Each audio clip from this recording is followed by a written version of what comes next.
Good evening, Professor.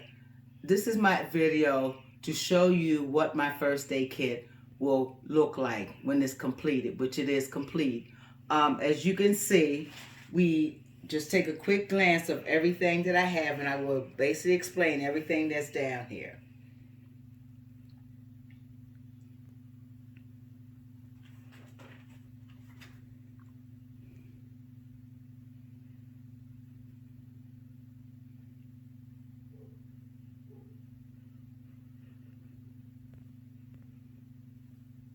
Okay. Well, since we're at this end, let's just start right here because everything down here is what's needed in a first aid kit.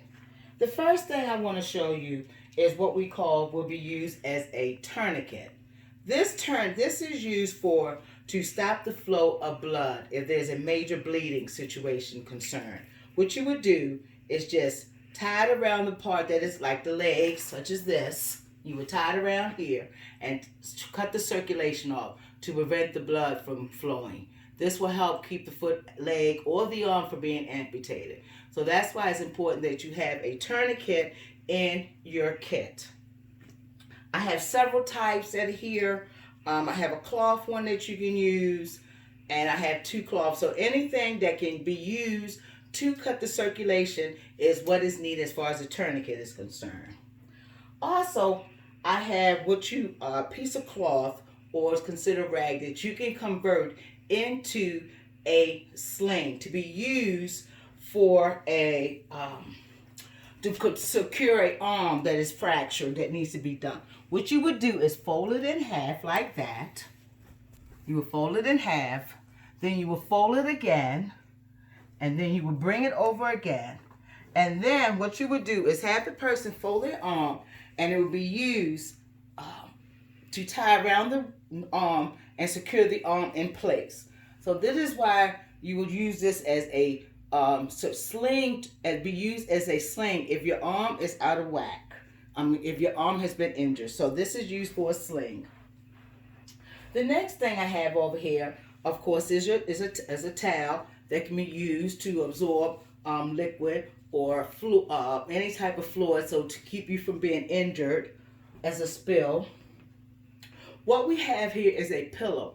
A pillow serves several purposes. One of the first purposes is to make sure that when a person has a fractured ribs, it can be used to give them a cushion to put around their waist or the fractured part of their body to secure it in place, so to keep them from doing more damage. A pillow can also be used to, when a person is lying down, you can use it to put on their head to elevate their head. Again, a pillow is essential to secure fractured ribs and for head injuries. The next thing I have to show you is a blanket. A blanket serves the purpose of keeping a person warm if they have been immersed in cold water. So this will help to keep their body insulated. One of the things we know about body temperature, that if you put it in layers, the body will absorb the heat and it'll warm faster. So it's important that you have a blanket in there, so somebody who gets dumped in water can have a chance to get warm quickly. Also, it can be used to be put under a person's leg if there's fracture, to keep it from damage.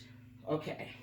Now, most kits won't have it, but I would recommend that a person have a Narcan kit. This is used if somebody have an overdose from opiates. You know that opiates is a very disease that has rampant our community. So I would suggest that you have a Narcan kit in your supplies. Okay. First, another thing that you must have, that all supplies must have, excuse me, I have to sit down for a minute, are your personal protection equipment. Those consist of your gloves. I have two types of gloves here. I have regular yellow gloves, which is good, and I also have blue gloves, which I think they're important because these are a little thicker than these. So it's important to have, if you can, two types of gloves and two sizes of gloves, because everybody's hands aren't the same. So I do recommend you have gloves. Another thing I would recommend, of course, due to the coronavirus, and of course because of airborne illnesses, I would suggest that you have a mask. They come individually wrapped now, so so it can be sterile so when you need it. Okay, let's move on. It is important to have plastic bags in your kit, and the reason why is so you can put your contaminated gloves in your plastic bags to keep down the infection. Also, I would recommend that you keep a bag in it so you can put all your gloves and all your other stuff that you will be using during the course of your first aid. So please, I would recommend that. Okay, let's move along. We run across people that have sugar issues. So if you run across somebody that's diabetic and they're having a insulin attack, I would suggest that you have candy that you can give them a piece of sugar. It's always good to have a piece of sugar in your kit. Now, let's go over here and we'll get to all this. Now, there are times where people that you run across are unable to speak. So it's essential that in your kit that you have a notebook, pad, and pen. That's good so the person that you're working on can tell you, just in case they can't verbally express what's going on, they'll be able to write it down. Also, it's important to that way when you arrive on the scene, you'll be able to jot down all the information that will be needed for the emergency service people that arrive on the scene. So it's helpful to have this pad so you can jot down all the information that is needed during the emergency. So you won't have the opportunity to forget the important information. Okay, let's move right along. It is so helpful to have in your kit a basic step-by-step first aid guide. It is helpful because it just gives you a quick overview of what to do in a case of emergency. Very inexpensive to purchase, or if not, you can. I would also suggest for those who like to visually see how to secure first aid. I would recommend that you purchase this book because it gives you illustrate exactly how to do it. First aid, CPR, and AED. Okay, let's move right along. Okay, next we have different types of Band-Aids. Band-Aids come in different sizes for different purposes. Okay, we have the flexible extra large Band-Aids will allow, mainly they're used for small cuts and wounds. This is the kind you can be, is breathable. We have the kind that is non-adhesive, that will not stick to a wound. We have Band-Aids that is sealed on both sides, which is helpful. So it all depends on the situation. We have clear types of Band-Aids. We'll be able to see through, which is important. So you can see if there's infection, and it comes in 3 different sizes. Again, we have what they call flexible quilt fit. So it's important that wounds be able to have an opportunity to breathe. So these are Band-Aids that allow that to happen. And of course, when we have those small cuts sometimes over our eye, here is butterflies, is a very butterfly for little minor incidents. So again, it is important that you have different types of Band-Aids in your kit. We have the breathable kind, we have the non-adhesive kind, and we have the clear water-resistant kind also. Now, the next thing when we have run across in our first kit, we run across people that we have to do, they might be bleeding from a wound, injury, that we might have to bandage them up with gauze. It is important that you have different types of gauze sizes in. Of course, we have for the smaller injuries, we have the small gauze. And gauze are used for, the purpose of gauze, just give me 1 minute, I've kind of lost my track here. Gauze are used for small wounds so that you can wrap everything up in. We have triple layer type of wound gauze. We have larger gauze here. And of course you can see all of them are absorbent. We have this type, is a new type, it's called wick and absorbent type of gauze. All of these are sterile. It's important you have sterile gloves. And of course we have a larger size, which is a 3-step for cleaning wounds. Again, these gauze are used to put over wounds.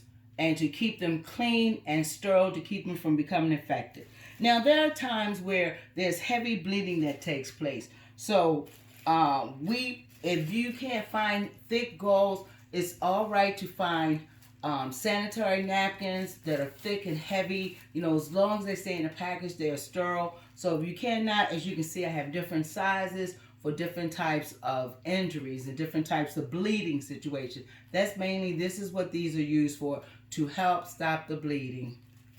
Okay, as you can see, again, it's recommended that you have different types of gauze. Over here, we have calamine lotion. Of course, you know, it has been known for calamine lotion to be used for poison ivy. So that's good to have to absorb. It's good for poison ivy, and it's a drying lotion to help dry up the soreness and the scabs for poison ivy.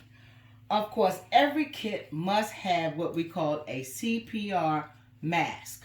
This CPR kit, CPR has, of course, we got the hand sanitizer in there, so when you put it on, this one can do for adults. This is how you would put it on. You would take this, put it right there, and then you would put it over, just give me 1 minute, put it over top of the person like this. And then, of course, you would breathe through that with them. That will be on there. And this is for the pediatric one. So I have, if you're going to get a first CPR, first aid kit, first CPR mask, make sure you try to get one that has adult and a pediatric one in there. Again, make sure that you have your hand sanitizer ready. Okay, I just want to put that right there. Okay, of course, we also have hand sanitizers. I have different ones. I got the wipes. I got the ones that you can just pull off. If you have people that are standby that feel they want to wipe their hands, you can't get to the liquid form. You can use these to help sanitize your hands and the surrounding area that you're working with. Again, I have different types. I have the individual, and then I have the package. So you can recommend that for folks. Also in your kit, you should have a razor and a shaving gel. These are helpful if you have to give someone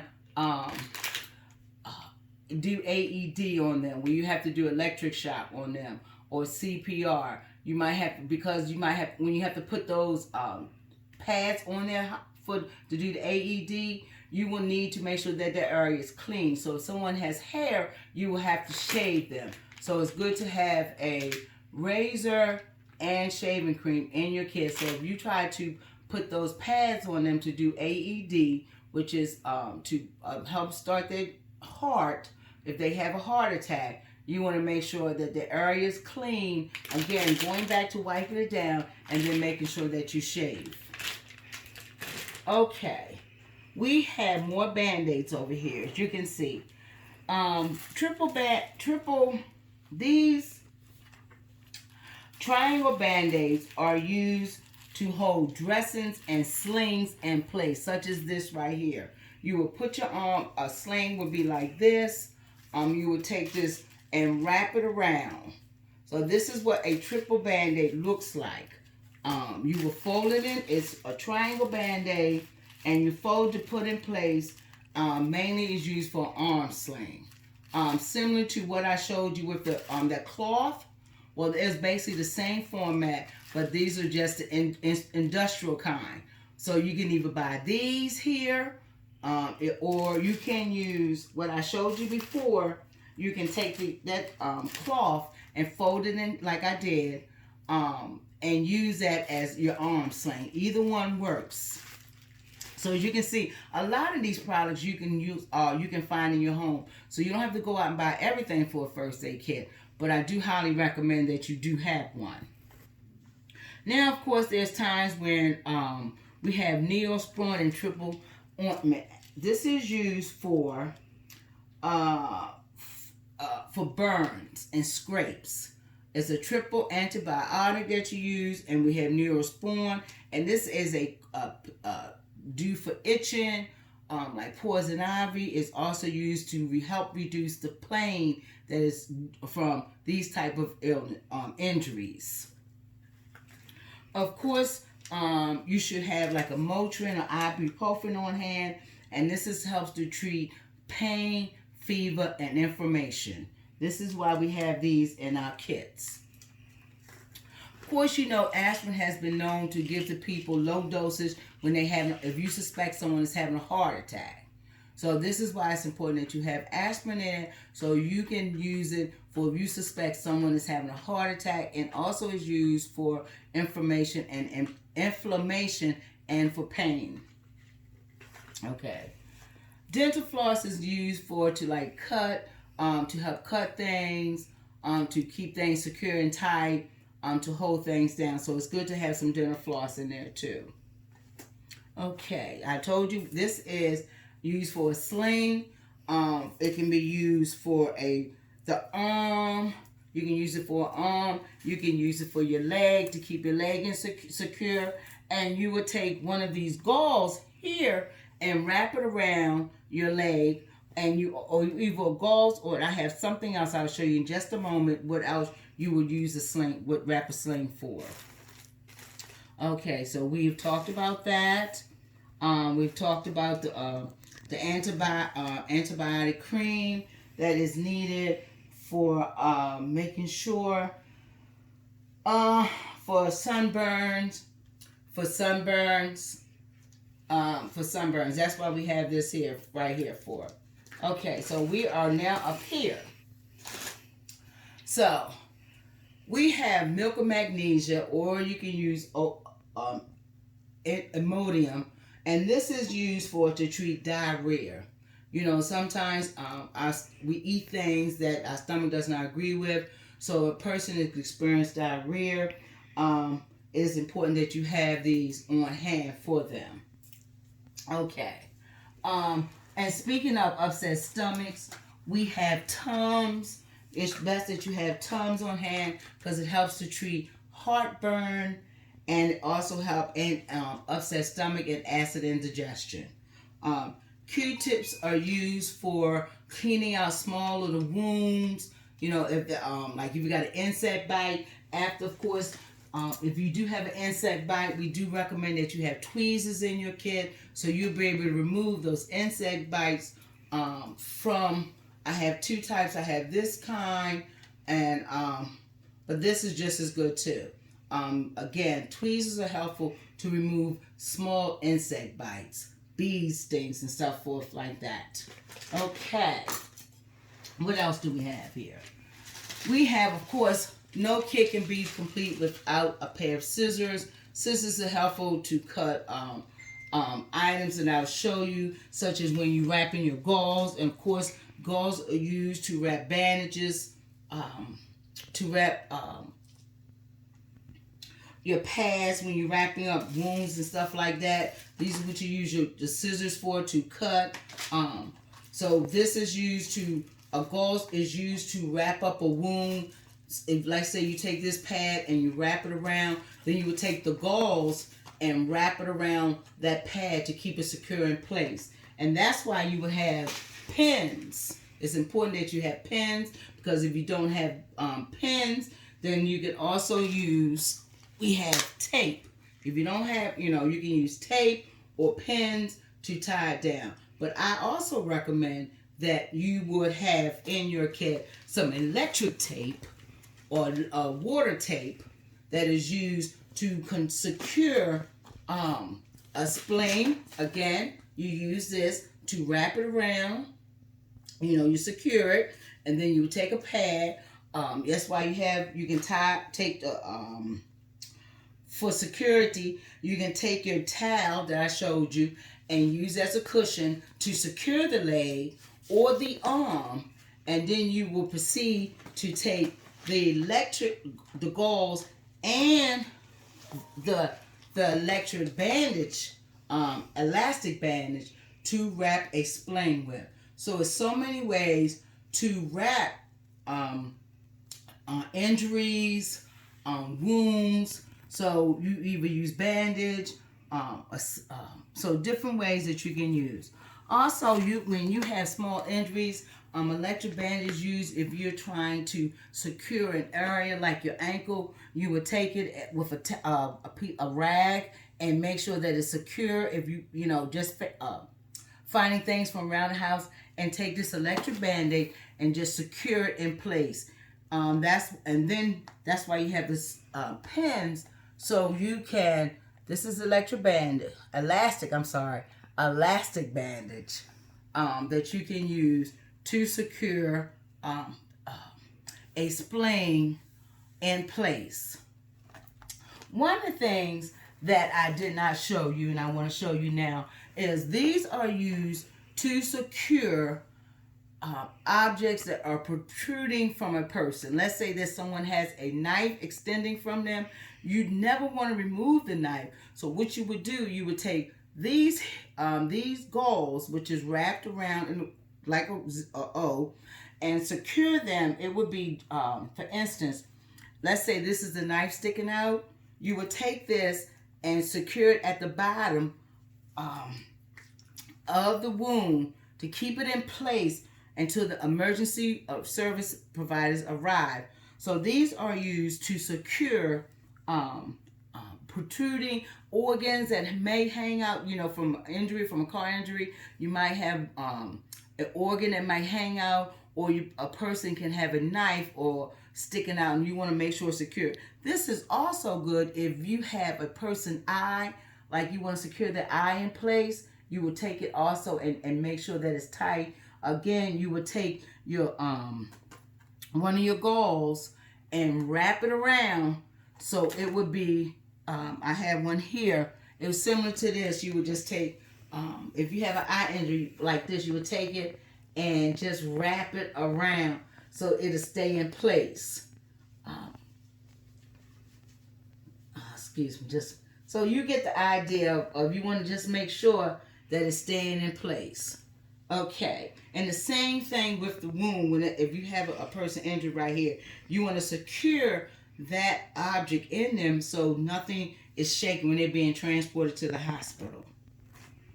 The last thing I want to show you that you should have in your kit, and again, is what they call a sports drink.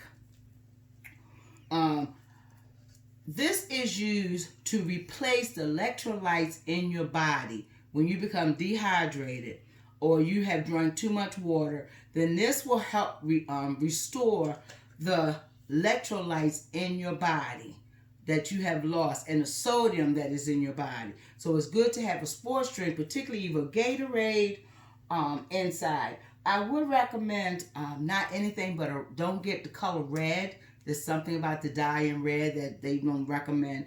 So again, you should have a sports drink in your kit because of dehydration that can take place. You want to replace electrolytes in a person. And of course you want to have some water on hand because you never know where you might be. The person can become dehydrated. You don't let them drink it quickly, but you would make sure that you have some sterile water, and the water is sterile is because you do not open the top. They will see that as soon as you open it, they can hear the click. So that's what is important, that you have sterile water so you can have to hydrate. Again, the kit, it looks like it's a lot, but everything that I have shown you is important. I will put it back together for you. Only thing I didn't say, of course, we have soap that we use to, make sure that we wash up afterwards. Of course, when you finish doing your emergency, you will make sure that everything that is in here, your dirty gauze, your dirty gloves, you want to keep the area as clean and germ-free is important. So that's why you need the bag. Again, everything that you will use, that's why it's important that you have more than one set of gloves, because this is your first line of defense against you becoming, as a first responder, injured or infected yourself. Keep a mask, and again, this is a basic Oh, forgot the cup. You need a cup. Somebody might not like drinking out of a bottle, so you will need a cup to make sure that when you give them, you don't they're not gulping it down, because sometimes the airway might not be able to handle it. So you want to be able to let them be able to sip it, not gulp it down. Again, thank you for listening to my presentation, and I hope you enjoyed it. And I'll see you soon. Thank you.